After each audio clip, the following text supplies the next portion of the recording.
left side. He's still there. Clear left. Good job. Hi, I'm Gav, and welcome back to the channel where today we're racing robots. In the last year or so, iRacing has made massive strides when it's come to its AI racing. Something that never used to exist on the iRacing service is now something that you can jump into, make your own championships, and race against the AI. Now, when it was first introduced, it was only a handful of cars and tracks, but each season they introduce more cars and more tracks that the AI can race. So now that it's in a pretty good state, I thought I'd jump into a race, build my own European Le Mans series, and give the racing against the AI a go. So let's jump into iRacing and see how these robots can race. So here we go for a first try at the iRacing AI. As I said before, it's a European Le Mans style race with LMP2, LMP3 and GTE. So we're going to come around the last bit of the bus stop. We give a little bump to the LMP ahead of us because, you know, just trying to let them know that we're friendly, and we get going to racing speed even though there's a hairpin to go. But here we go into the first race. I decided, because just in case the AI were going to be a little bit disastrous, I'd go right round the outside, and apparently there was an incident, but I thought I'd just avoid everything and go off the track. But here we are racing. Even though I did do the qualifying session, the cars are completely mixed up. We've got LMP2s, LMP3s mixed up with GTEs at the back, which surprisingly makes for quite good racing. So we go up we go up Eau Rouge for the first time, and we bump into the back of that LMP2 car because he wouldn't get out the way. He's so much faster than us, but he wouldn't move. As you can tell, it is a bit of a mess with how many cars we've got bunched up together, but it's fine. We go into Les Combes for the first time, and we're still stuck in last. They're all bunching up a little bit, so I'm just trying to find my space and find my point to make the overtake.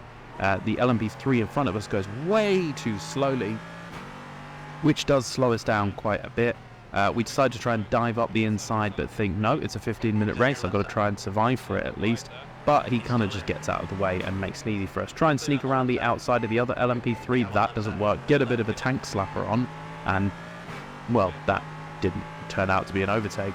But we're going down to Spill 1 for the first time. I look up the inside, but again think, let's try and survive. And he gets such a bad exit that I can go up the inside anyway. Now we're on to LMP2s and GTEs. I try and go around the outside of the BMW, just about gives me space. That's really nice racing from the AI racing. And this is something I realised, that the AI compared to any other game I've played before, and I love AMS2. And I think the AI in AMS2 are really good, but there's just something about the iRacing AI that they just feel like real people driving cars. Not necessarily real people driving in iRacing, but like actual real people. Like, you can have a race with these AI. I mean, I'm absolutely blowing by them here, and I think I did realise that I maybe set the AI a little bit too low. I should have backed my skills a little bit in the LMP3, but we do pass quite a few people just going completely slowing up the inside of an LMP3 car into the bus stop. That's actually quite a nice move. I went quite late on the brakes there.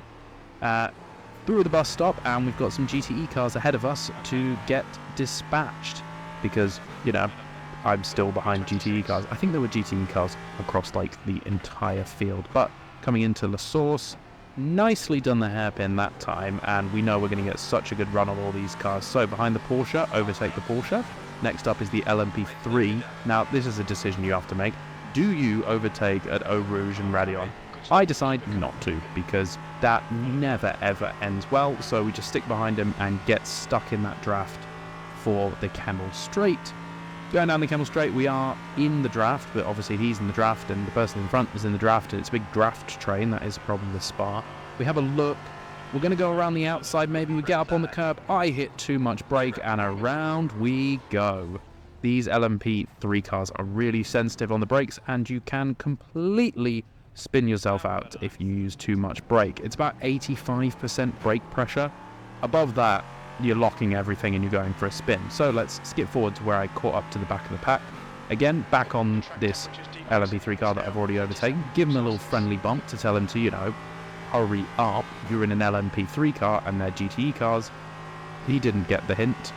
He's still going quite slowly, so I know this is going to be pretty easy overtake. I've just got to manage those GTE cars ahead of us. Look up the inside of Blanchimont. That's actually quite a nice move. Kind of try and squeeze around the outside of these GTE cars, and they're going to brake earlier than me anyway, because I've got better brakes in a prototype. Through the bus stop again, it is pretty easy to get a good overtake done there, and we've got some cars up ahead of us, so let's skip forward to when we catch the back of that car train. Here we go. It's just after No Name, down into Puon. It's a group of LMP3 cars, again, mixed in with some GTE cars for, you know, spicy fun. Pretty easy to overtake them in Puon. They tend to slow up quite a lot in Puon, but I think that's just a fact of me not turning up the AI enough. Side by side with this guy, brake a little bit later with then give him the room on the inside, and he doesn't quite keep up with me. But again, another example of them racing really well. Up behind this Porsche RSR, and then almost into the back of an LMP3. The RSR is actually still on my inside. He's holding that. He takes the position. See, this is what I mean about the AI. They are racy, and they will hold their position. Just because you get a little bit ahead of them doesn't mean they're going to get on the brakes or let off the power. They will fight you back, and you know, that's what we want from AI. It's a good way to learn your racecraft, and if people are just going to give up, sorry, not people, robots, if the robots are just going to give up the position, then there's really no point of fighting them, because you're not going to learn anything. Anyway, side by side into the bus stop with this LMP3 car. I released the brakes a little bit just so I can jump forward and take that position, and then I've got another LMP3 car ahead of me to contest with. But so far the racing has been really enjoyable. Like, I'm actually really enjoying the AI racing. They're fun, they race against you, and then, well, I almost absolutely send it on the brakes there. Sometimes they can be a little bit funny coming out of the source there. He is a little bit slow, so we're going to cut forward till we catch some cars. Here's a big boat of a car. It's the BMW GTE M8. A little bit wide there from me. That's just bad driving standards on my side, but if we have a look where we can do a move, he kind of holds the middle of the road, which is like a legitimate way to defend. And as you can see, there's nowhere for me to make the pass safely. Like, I could just ram him off the track, but you know, we're trying to make this somewhat realistic. Out of No Name, he is a little bit slow, and I've got better downforce and just better aero, so I can just squeeze him out until we get to Puon, and then I'm going to lose him completely. Get a little bit of an off track there. My driving standards weren't that great, and as you can see ahead, there's another GTE car that's gone completely off the track, because, you know, they can do that when they're racing against each other. And he locks up a little bit there, so I knew this was going to be a pass that I could probably make quite easily. So are we going to skip forward to when we catch up to him? Hopefully. No, we're not going to. We're just going to stick with it, because it's not going to be long before we dispatch this Ferrari GTE car, because we are much better. And look at this. Through here we've just got downforce, much better. We can go through those high speeds at much higher what? At much higher speeds. Wow, I cannot talk today. We get rid of that Ferrari easily, because, you know, we're in a better car. Let's skip forward till we catch up with another LMP3. I'm just about in the draft. Much better on the brakes into Le Combe. Much better actually than the AI completely through Le Combe. They were quite slow through Le Combe. Again, I think it might be an issue of me turning them down a little bit too much. But we're right behind Sean Ambrose. I have no idea who that is, but that's one of the names that was given to the LMP3 drivers. They were a little bit slow through here as well, but then again, the LMP3 actually doesn't really like that corner at all. It really wants to send you into the barrier on that corner, but we've got a good run on him. Again, he's holding the middle of the road. I can't really go around the outside. The inside is not a good move to make here. So it's good racecraft from the AI. Like, they are intelligent. Is that the right word to give them? I mean, he managed to stop me making that pass, which I've not really seen in any other games before. So look, I am stuck behind this AI. He's driving well. He's parking on the apex where he needs to.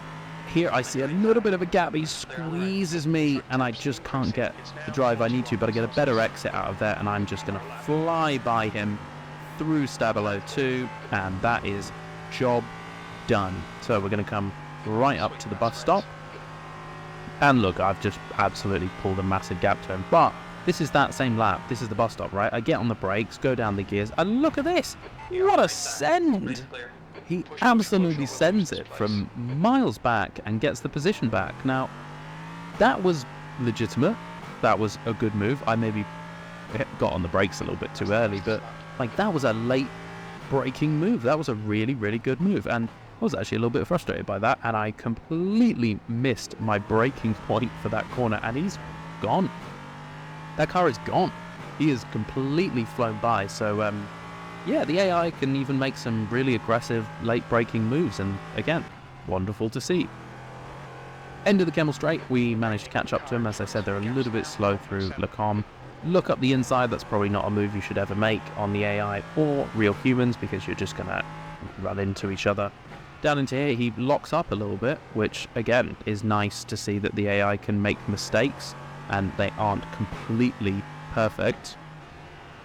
But, you know, the AI is still really, really entertaining for you to drive again. So we are in an actual battle with the AI here. I was quick in some places, he was quicker in other places. As we said, Puon, not the quickest place for the AI, and I managed to just get underneath him and make the move, and I think that's probably gonna be the move as we go into Piff Pass. Now we cut to probably a lap or so later. I'd caught the back of this LMP3 and GTE car. And again, the AI does have a little bit of a problem, sometimes just getting stuck behind the other cars, but you know, they're a work in progress, so we know we can make up some more places. I've gone from place 32nd, I'm now in 21st, so that's some places, I can't do math. Through Pawn, again, like I said before, they are a little bit slow through here, so I go and try and go around the outside, and the road just runs out for me. I look and then switch the inside, get hard on the brakes, and make the move on the LMP3 car. He is still on my outside. He's then got the inside for the next corner, and I run a little bit wide. So look, you can go side by side. There's nowhere for me to go here because I've got a GTE car in front of me and an LMP3 car on my outside. He backs out of that a little bit, and I know I'm going to get the GTE car here because of my superior aero and downforce. So we go up the, well, I guess this is the inside. He does try and squeeze me a little bit, which again, love that about the AI, because, you know, people on iRacing will squeeze you to the point of crashing into you because, well, it's iRacing. What else would you expect? So we've made the move. I'm coming up on what I think is probably going to be the last lap. And yes, the white flag comes out. Now I can see some cars ahead of me, so I'm like, can I make some more positions up on this last lap? I've made it into the top 20 from last place, which I still think is pretty good. There's a gaggle of cars ahead of me. So I'm thinking, one last lap, let's push as hard as we can and see if we can make up some last bit positions. Overall, I mean, it's been a great race, but like, let's see if we can overtake some more people. So on to the final lap of the race. We've got about 4 seconds between me and the cars ahead, but I know I can probably make that up at some point because there are parts of the track where I've said the AI are quite slow. So down the Kemmel Straight for the last time, doing, you know, a rate of knots down here at an LMP3 car, and I pulled away from the guy behind me, so hard onto the brakes, into this tricky right and then left and then right again. We are really catching up. We've made about 2 seconds up, so obviously they've been slowed down by each other using all the available track. And I notice there's now 3 cars ahead of me, and I'm thinking, can I make up 3 positions on the last lap? This would be pretty awesome if I was able to do this. I know, again, I am quicker than them in some areas, so I keep pushing way too wide there on corner exit, and that's an off track. Luckily, my SR isn't impacted because it is an AI session. That would be a pain in the ass if they decided to do that, wouldn't they? Here we go, around the last corner of Buon. That's not the last corner. We know we've made up so much space, and look, there's now 4 cars. 4 cars that I can make up positions on. And I know this either is going to go really, really well and look awesome, or it's going to be a massive accident. Anyway, through Stabilo 1, they are so bunched up. Those LMP cars want to get by so badly, but they just can't seem to. That is something they need to work on with the AI. And look at this. I am just going to fly by because they're in a train.